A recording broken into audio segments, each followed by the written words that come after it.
நான் வந்து இந்த லெமன் சைஸ் பெரிய லெமன் சைஸ் புளி அளவு எடுத்திருக்கேன்.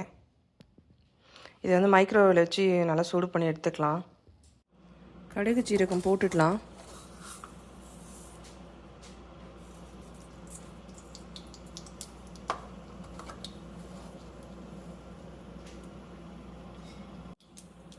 கடுகு பொரிஞ்சிச்சு. இப்போ சீரகம் போட்டுக்கலாம். பூண்டு போட்டுக்கலாம். பூண்டு நல்லா வதங்கிடுச்சு. இப்போ வெங்காயம் போட்டுடலாம். நான் வெங்காயத்தை கூடவே உருளைக்கிழங்கும் போட்டுருவேன். அப்படியே கொஞ்சம் அது குக் ஆகும்.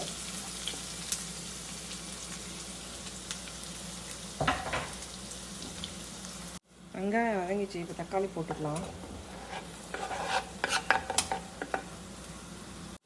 இப்போ உப்பு போட்டுக்கோங்க தேவையான அளவு. மஞ்சள்தூள் போட்டுக்கலாம். நான் வந்து மிளகாத்தூள் வந்து இவ்வளோ போட போகிறேன்.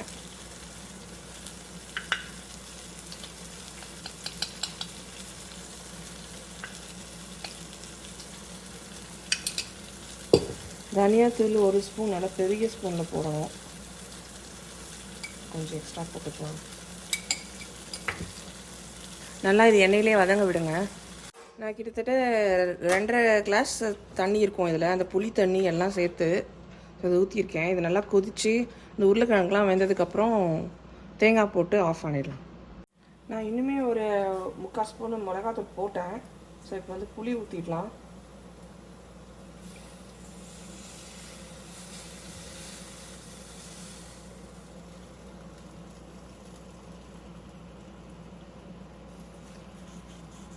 இது எண்ணெய்லாம் நல்லா பிரிஞ்சு வந்துச்சு. இப்போ அந்த தேங்காவை போட்டுடலாம்.